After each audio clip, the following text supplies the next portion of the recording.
All right, welcome everyone to another deep dive. Today we're going to try and unpack some insights from a recent tour in Cairo. It was called Egitto Svelato. Egitto Svelato. Yeah, and we have a really interesting set of sources here. It was a live YouTube broadcast. Okay. So there were a lot of different people on the ground, different tour participants who were there with these experts, these researchers. Yeah. And the two that we're going to be focusing on primarily are Dr. Filippo Biondi Mm-hmm. and Professor Corrado Malanga. Oh, okay. Now, our mission today is to go through all of the things that were observed by the tour participants and also the interpretations of the experts and try to extract for you, the listener, the most intriguing and thought-provoking nuggets that we can, and specifically the things that challenge conventional understandings of ancient Egyptian sites. Right, right. And we're going to be focusing a lot on the pyramids and also the Serapeum at Saqqara. Right. And what you've given me is really cool. It's a very lively, real-time conversation. Yeah. So we can really hear, the participants Yeah. and their observations right there on the ground Exactly. with the expert. Yeah. So it'll be very interesting to sift through all this and see what we can find. Yes, absolutely. So let's just jump right in, okay? Yeah. So one of the tour participants, right off the bat, makes this interesting observation. Okay. They notice something about how the moon is depicted in ancient Egyptian art, Right. okay? And it's different than other cultures and also from what they observed Okay. of the moon in the sky while they were in Cairo.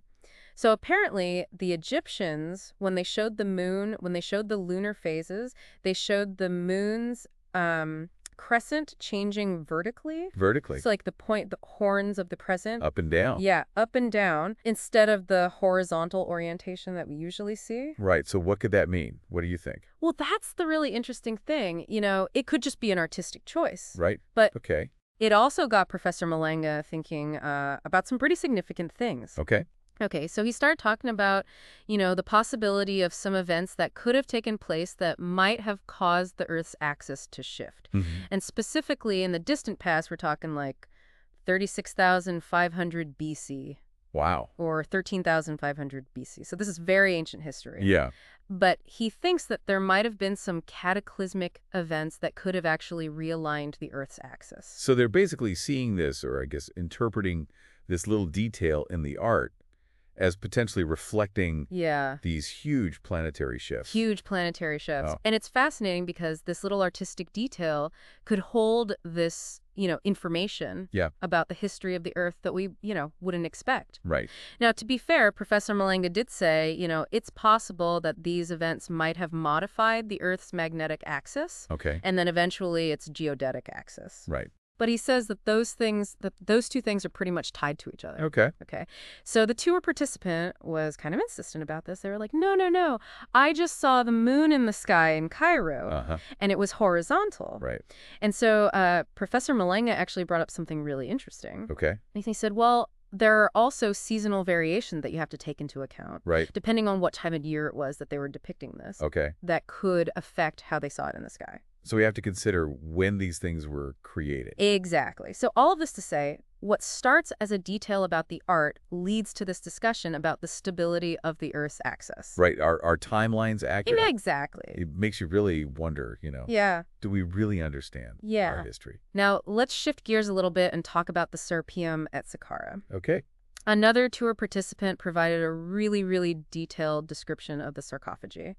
Okay, and these things are huge. Okay. They're made of granite, diorite, and basalt. Okay. And they're roughly 2.5 meters long, 4 meters wide, and 2 meters high. Wow. That's enormous. That's huge. And they have walls that are 40 centimeters thick. Wow. So just try to imagine the effort to move something that big. Even today, with our technology, it would be difficult. Right. And that's something the participant brought up, too. It would take significant resources, even today. Yeah. Where did they have back then? And they also pointed out some other really peculiar things about these sarcophagi.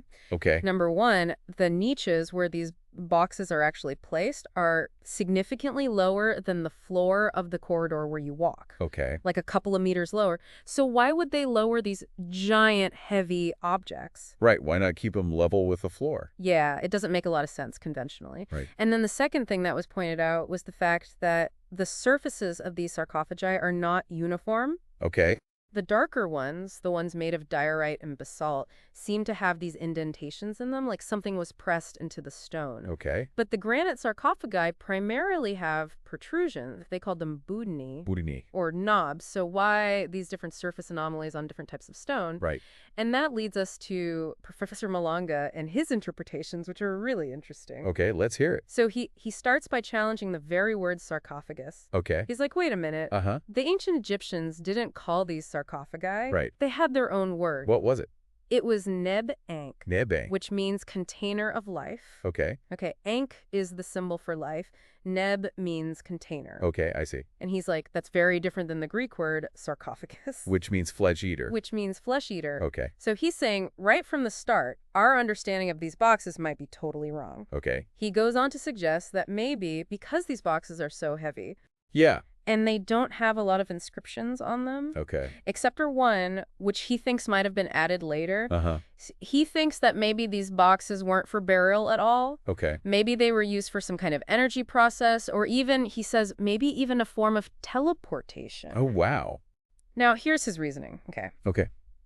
If they were used for energy, or even transporting a person from one place to another, the internal walls would need to be smooth. Right. And square for optimal vibration. Okay. So it would make sense that they're not decorated on the inside. Right.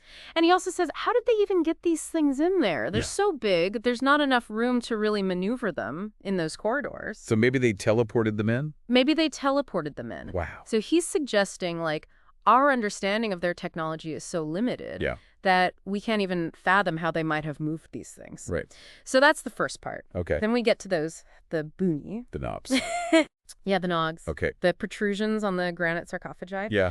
And he suggests that these might be remnants of a technology that was used to soften the stone. Oh, wow. So think about it. Like, imagine some kind of vibrator device that they apply to the stone, and it makes it valuable, almost like clay, and they can move it. So it's like they're softening it and then moving it. Exactly. And then when they're done, they remove the device, and that leaves these protrusions. Oh, okay, I see. And then he goes on to point out that there have been similar features that have been observed at other ancient sites around the world. Oh, like where?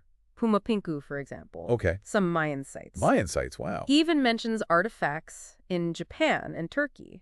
So this is a global thing. So it's like there was this ancient technology that was like maybe not exactly the same everywhere, but something similar. Yeah, very similar. That was being used all over the world. Wow. And he even suggests that the buni on the lids of these boxes might have been used as temporary handles.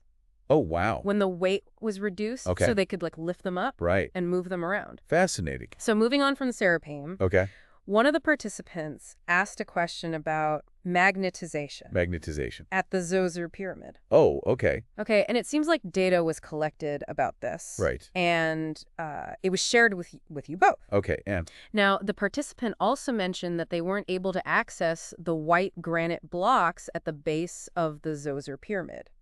Interesting. So what can you tell us about that? Yeah, the participant's right. They did collect magnetization data. Okay. At Djoser. And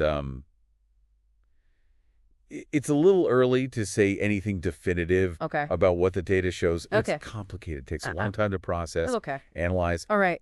And, as far as the white granite blocks go at the base of the pyramid. Yeah. Yeah, it's, unfortunate that they couldn't get to them. Yeah. It'd be great to be able to do some on-site analysis. Yeah. But, for whatever reason, they're not accessible. Right. So it's just another layer of the mystery, I guess. Right, exactly. More unanswered questions. Now, this is the thing that I thought was kind of interesting. During the tour, the conversation took a little bit of a personal turn. Okay. And Dr. Biondi was asked about his experience as a pranotherapist. Oh, wow. Okay. Yeah. So what did he have to say about that? Well, he shared some very personal experiences. Okay. He talked about altered states of consciousness.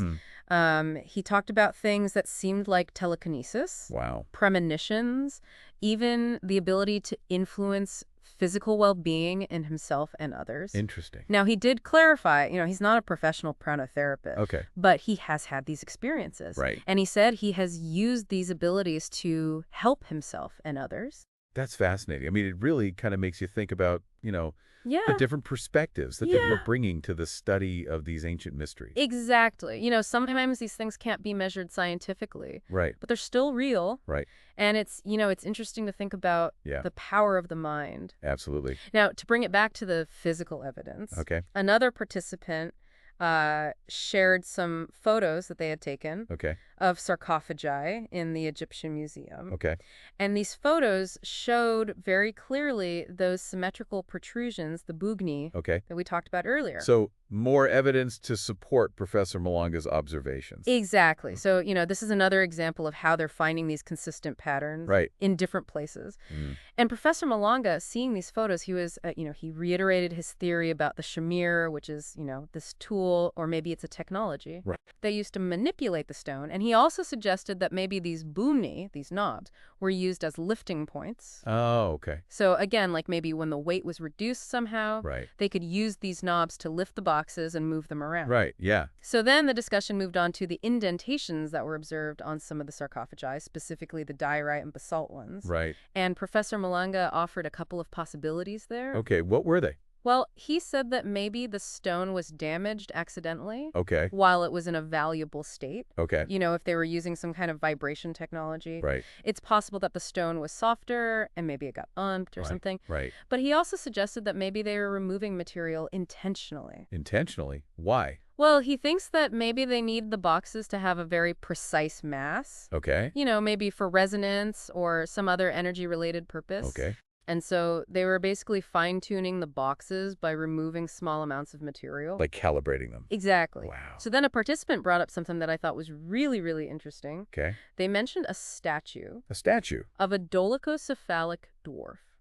Now, I had to look up what dolichocephalic means. It just means the skull is longer than it is wide. But what's interesting is that this statue was dated to the 5th dynasty. But it was found in the context of 4th dynasty sarcophagi. So it's out of place chronologically. Exactly. That's strange. And Professor Malanga said that he doesn't have a definitive explanation for this. Right. But he did speculate that maybe it has something to do with ancient legends about a population of dwarves who used a tool called the Shamir. But he really emphasized that this is just speculation. He said there's so much we don't understand about these sites. We really need to reevaluate a lot of our assumptions. Yeah, I mean, this is really challenging a lot of conventional thinking. About these ancient sites. And he even suggested looking at the Sanskrit origins of Egyptian words as a way to uncover hidden meanings. Fascinating. So it's like he's saying we need to think outside the box when we're trying to interpret these things. Literally. Now, the participants also noticed some interesting erosion patterns on the walls of the Serapeum itself, which were distinct from the sarcophagi. Right. And what's interesting is that it can't be wind erosion because it's underground. Right. So the question is, what caused that erosion? Yeah, what else could it be? So that's another mystery. Right, another thing to look into. And then the conversation took a little bit of a technical turn. Someone asked about using terahertz synthetic aperture radar for planetary exploration. Oh, wow. Okay. So for the listener, synthetic aperture radar is basically a way to create images from space. Right. Using radio waves. Right. So Dr. Biondi, being the expert in this area, he explained that there are some significant challenges with using terahertz frequencies. Especially when you're trying to look at things on Earth. Let alone other planets. Right. He said that there's a lot of atmospheric attenuation. Atmospheric attenuation? Yeah, basically the signal gets absorbed by the atmosphere. So it's hard for it to travel to the ground and back. Right. And then he also talked about this thing called the inverse fourth power law of signal decay with distance. Wow, that sounds complicated. Yeah, but basically it just means that the farther away something is, the weaker the signal gets. Oh, okay. And when you're talking about space, things are really far away. Yeah. So it's really hard to get a strong signal. Right. And that's why he said that they usually use lower frequencies for space-based radar. Because they can travel through the atmosphere better. Got it. And he said that even though higher frequencies might be better for some things, they also get affected by rain. Oh, right. And he also talked about the idea of using geostationary radar, which is basically a satellite that stays over the same spot on Earth. But he said that even though that sounds good because you can continuously monitor an area, the distance to the ground is just too great. The signal would be too weak. Got it. So for now, he said that the best option is to use lower frequency systems in low Earth orbit. So closer to the ground. Makes sense. So yeah, terahertz radar, not really feasible yet for planetary exploration. Okay. Now, getting back to the Serapeum, one of the participants shared their overall impression of the site. Okay. And they said that it was really striking to them that the boxes were so incredibly precise. Yeah. So technologically advanced. Huh. But the environment itself was very Spartan. Spartan. Yeah, like very basic. Okay. Almost cave-like.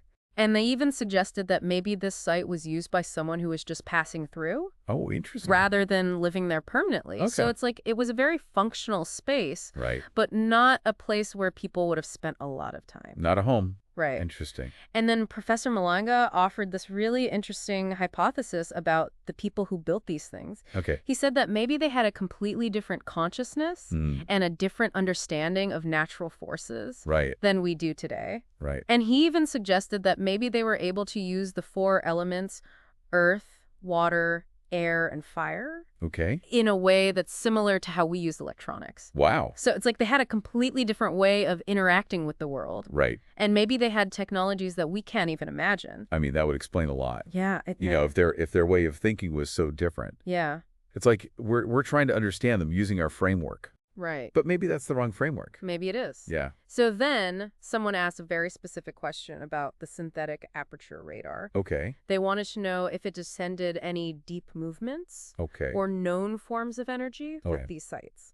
So what did Dr. Biondi have to say about that? He said that they're really focusing on extracting what they call phonic information. Phonic information. Yeah, which is basically vibrational information Okay. from the subsurface. Right.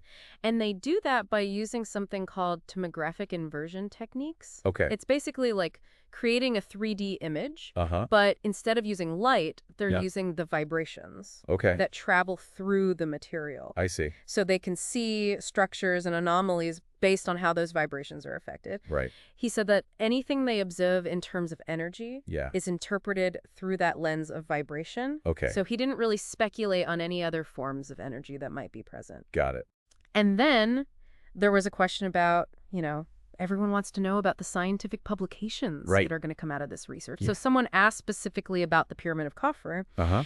and Dr. Biondi said that they are working on a detailed article, Okay. and they plan to submit it to the same journal that published their previous work Okay. within about 6 months. So we have that to look forward to. Yes. Excellent. And finally, the conversation turned to the possibility of dating the calcite that's found on the walls of the Serapeum Okay. using radiometric techniques. Right. And, this is always a tricky subject because you have these scientific dating methods. Right. And then you have the conventional timelines for ancient Egypt. Uh-huh. And they don't always agree. Right. So Dr. Biondi said that, you can use radiometric dating on calcite.